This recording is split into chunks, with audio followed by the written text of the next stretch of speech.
Topic का नाम है AC थ्रू रजिस्टर। इस तो पहला असी AC बारे देख चुके। AC सप्लाई की है, DC सप्लाई की है। AC मतलब ऑल्टरनेटिंग करंट। असी ये जो है ग्राफ या असी कहिए वेव फॉर्म है वो भी असी बना के देख ले सीगे कुछ इस तरह। AC दे विच असी कहने ऑल्टरनेटिंग करंट जिहड़ी साइनोसॉइडल या कोसाइन वेव है, एक मतलब पीरियोडिकली वेव जिहड़ी है वो अगे मूव कर रही है, वो AC सप्लाई है।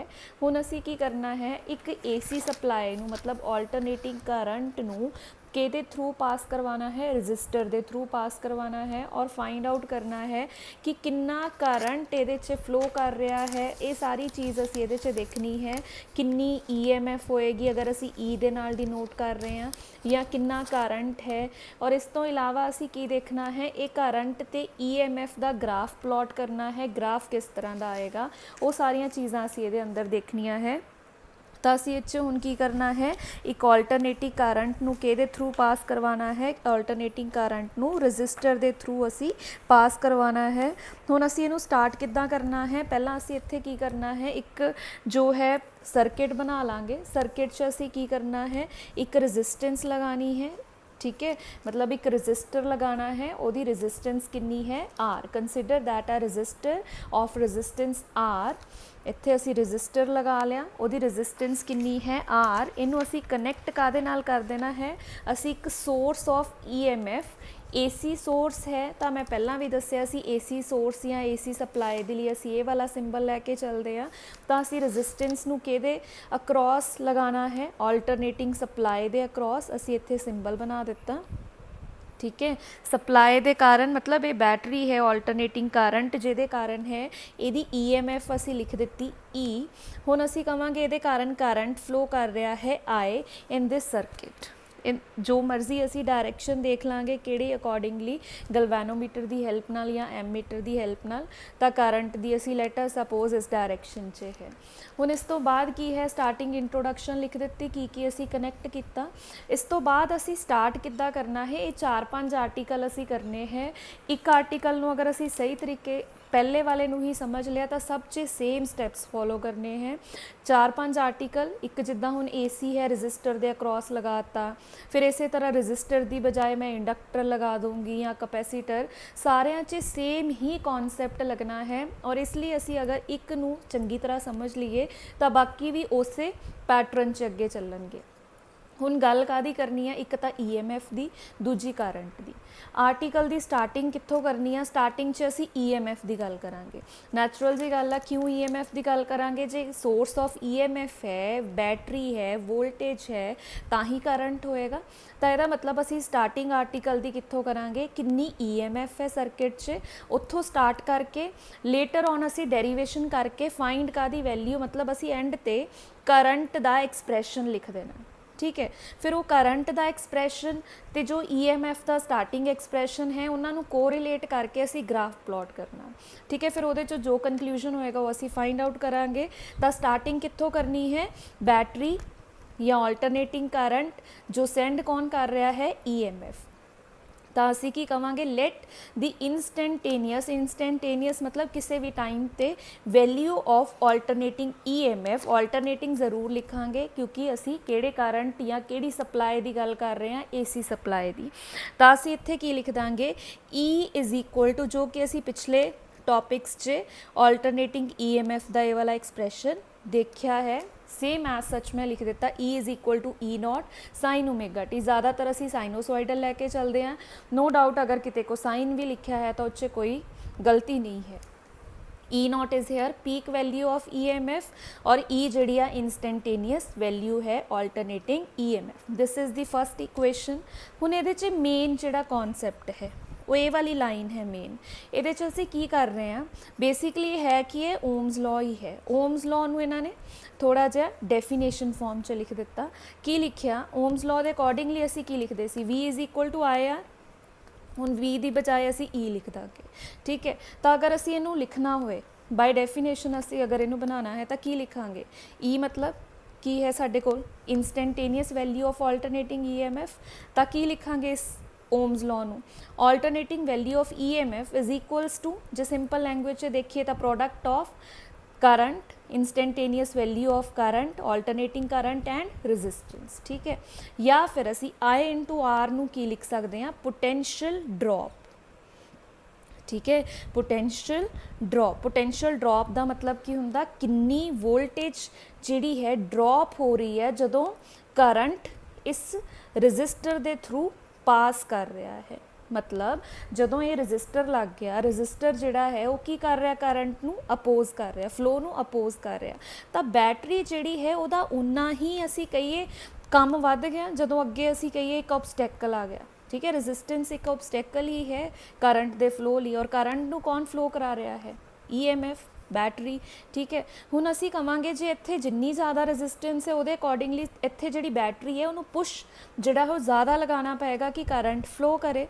तो अल्टीमेटली की है, इस रजिस्टेंस दे अक्रॉस जिन्नी पोटेंशियल दा यूज़ होया, जिन्ना पोटेंशियल इत्थे ड्रॉप हो गया, दैट इज़ पोटेंशियल ड्रॉप, ठीक है। और उन्होंने फाइंड किद्दां करना है, करंट ते रजिस्टेंस नूं आपस च मल्टीप्लाई करके, क्योंकि कितना करंट ते किन्नी रजिस्टेंस चो पास कर रहा उहदे तो असी डिटरमिन कर सकते हैं कि किन्नी बैटरी दा यूटिलाइज होया इस करंट नूं पास करवाउण च, ठीक है।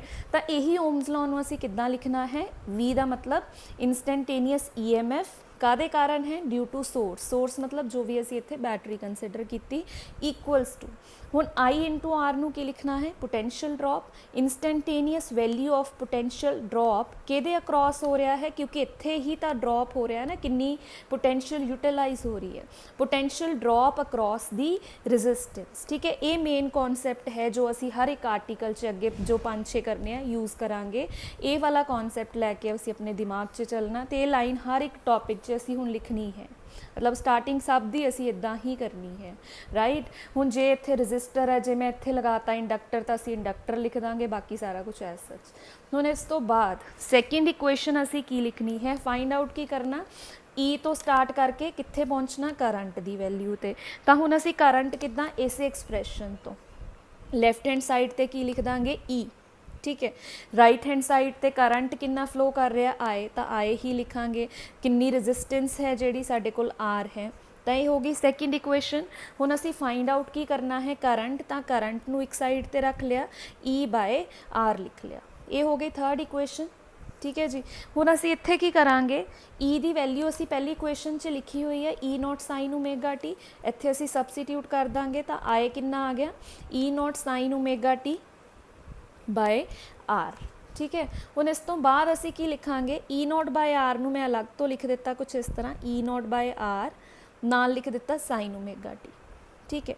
E0 by R is what, जे E बाय R करंट है तो E की जगह ते मैं उहदी मैक्सीमम वैल्यू, E0 मतलब मैक्सीमम वैल्यू या peak value of EMF divide करता R दे नाल, तो रहेगा तो वो करंट ना, पर केड़ा करंट होएगा, मैक्सीमम करंट मतलब I0, मैक्सीमम करंट मतलब पीक वैल्यू ऑफ करंट, ठीक है। जे असी EMF की पीक वैल्यू ले रहे हैं तो रजिस्टेंस तो कॉन्स्टेंट है, तो अगर EMF की पीक वैल्यू है तो करंट की भी किहड़ी वैल्यू लवांगे, पीक वैल्यू, ठीक है। तो E0 बाय R का मतलब I0, तो E0 बाय R की जगह ते असी की लिख देंगे, I is equal to I0 sine omega t, ये साडे कोल वैल्यू आ गई करंट की, ठीक है। स्टार्टिंग असी कित्थों कीती, EMF दे एक्सप्रैशन तो EMF दे एक्सप्रैशन तो असी कित्थे पहुँच गए, करंट दे एक्सप्रैशन ते। हुण असी अगर इन्हां दोनों नूं कंपेयर करिए, EMF का एक्सप्रैशन ते करंट का एक्सप्रैशन, असी दोबारा लिख लैंने, EMF का असी ये वाला एक्सप्रैशन लैके चले सी, और कित्थे पहुँच गए, करंट के एक्सप्रैशन च I0 साइन ओमेगा टी। दोनों के एक्सप्रैशनस च सिमिलैरिटी है, साइनोसॉइडल है, दूजा दोनों च पीक वैल्यूज़ कंसिडर कीतियां होईयां है। एक चीज़ जो असी इत्थे एंगल लैके चल रहे हैं, omega T is the angle hair, ठीक है। जिद्दां असी साइन थीटा लिखते हैं, थीटा की जगह ते असी की लिख रहे हैं, ओमेगा टी या फाए है, जो भी है।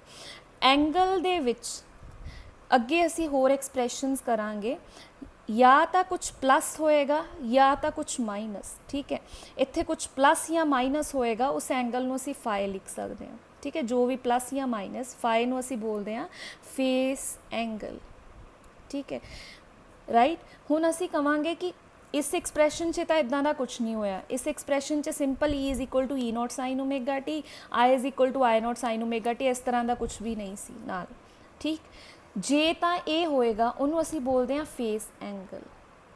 ਰਾਈਟ, ਇੱਥੇ ਨਹੀਂ ਸੀ ਅਸੀਂ ਕਵਾਂਗੇ ਕੋਈ ਫੇਸ ਐਂਗਲ ਜਿਹੜਾ ਹੈ ਨਹੀਂ ਹੈ, ਦੋਨੋਂ करंट ते EMF दोनों की है इन फेस है।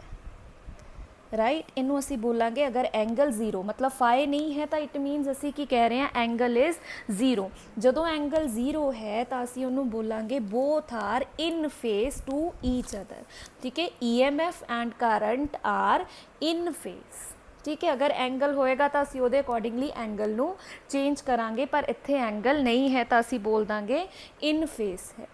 राइट, हुण इस तो बाद असी इहदा अगर ग्राफ प्लॉट करते हैं तो ग्राफ 'च असी की लैके चलांगे, अगर असी इत्थे की कंसिडर किया EMF कंसिडर की, या फिर असी कह दिए इत्थे की है करंट है, और इस साइड ते असी की लैके चलते हैं एंगल। एंगल कितना है ओमेगा टी। ठीक है, इत्थे मैं लिख दिता ओमेगा टी, और इत्थे है साडे कोल E और I है। एंगल्स दी असी कुछ वैल्यूज़ इत्थे लैके चलते हैं, पाए बाय 2 है। ठीक, इस तो बाद असी एंगल लैके चलते हैं पाए, फिर इस तो बाद है एंगल 3 पाए बाय 2, फिर इस तो बाद है एंगल 2 पाए। टोटल असी एंगल लैके चलना है 2 पाए तक। हुण इत्थे कोई भी इन्हां दे विच फेस नहीं है, फेस एंगल जीरो है, तो इन्हां दोनों का जो असी वेव फॉर्म लैके चलांगे वो कुछ इस तरह आएगा।